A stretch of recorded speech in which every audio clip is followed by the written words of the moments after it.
Hey everybody, Casey here with Life Abstract Gaming, and today I thought we'd talk about the new Ubisoft title, For Honor.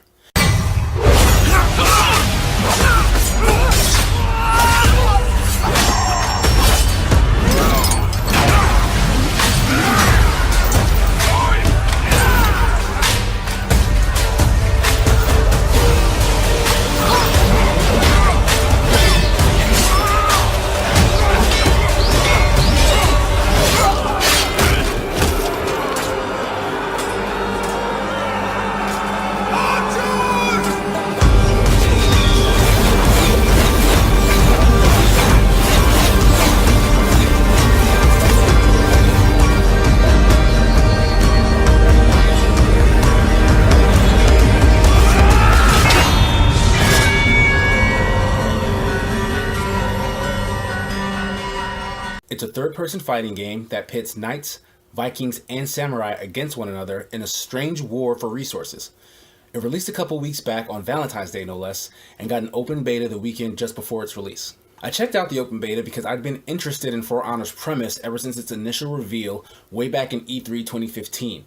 They showed off this really cinematic fighting mechanic they called the Art of Battle, and I wanted to see if the actual game lived up to those promises, since Ubisoft is one of those bigger offenders of showing off games early that don't turn out the way they promised. In the beta, I was actually pleasantly surprised to find that the one-on-one fighting mechanics were really fun. You legitimately do get the feeling of being locked in a death battle with another warrior, where what you do and when you do it is just as important as what you don't. Blocking attacks by matching the sides they come from seems simple enough to understand, but the combat gets so much deeper than that when you add in guard breaks, parries, and feints. Not to mention the interchangeable character feats like smoke bombs, throwing knives, or barrages of arrows, which come in handy when you're being jumped by 2 or 3 fighters all at once. In those instances, in order to give you a fighting chance, there's something called a revenge meter that builds as you block attacks from multiple people. Once activated, attacks use no stamina and you get extra health and defense. I did find myself frustrated often when I'd feel like I was properly reacting to an attack and holding my guard to the correct side but would still get hit, or when I couldn't fend off a guard break or get a parry to work. This frustration got even worse when you deal with characters that seem to be able to attack rapidly from alternating angles or poke you from a distance without an attack indicator giving you warning. However, by the time the beta ended, I felt less like the issue was with the actual combat and lied more with me and my understanding of the nuances of the mechanics. All I wanted to do was get better, so I went ahead and got the full game when it released. Like a lot of brand new IP, there doesn't seem to be a lot to do overall.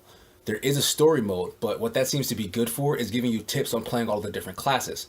Tips you can then make use of in the multiplayer with his persistent faction war that doles out rewards for taking over the most territory for your group. Though I can't say I pay too much attention to that. For me, the fighting mechanics are the big draw, and so far they're deep enough to keep my attention. But the character customization could have gone a bit further, and the RPG-like gearing that influences certain stats isn't something I wanted to have to deal with here. I feel like it ends up taking away from the skills needed to master the combat when you can get gear that raises your stamina or defense for you. There are game modes that ignore the gear, but this is a fighting game where you strip everything else away. I just feel like it would work better if all the fighters had stats exclusive to the class rather than the gear. Speaking about the classes, there are currently 12 in total, 4 per faction, and though each faction seems to have similar classes, heavy, medium, fast, and a specialist, every character is different enough that you do have to spend the time learning a specific style before you can be effective in game. Ubisoft has stated that they plan to add more characters down the road, so I'm interested to see what new classes bring to the table. I have to say I'm really enjoying playing For Honor. Though I feel like the game overall is a little shallow, the fighting system that holds it all together is incredibly deep and rewarding, and that's enough. As a new IP, it's usually the case that the title ends up leaving you feeling like there should be more, but if the strength of the combat and presentation translate into decent sales, we'll hopefully see a much more fleshed out experience in a For Honor sequel. So, have you tried the beta or the full game? Did you have any interest in For Honor when it was announced, or did you already know it wasn't for you?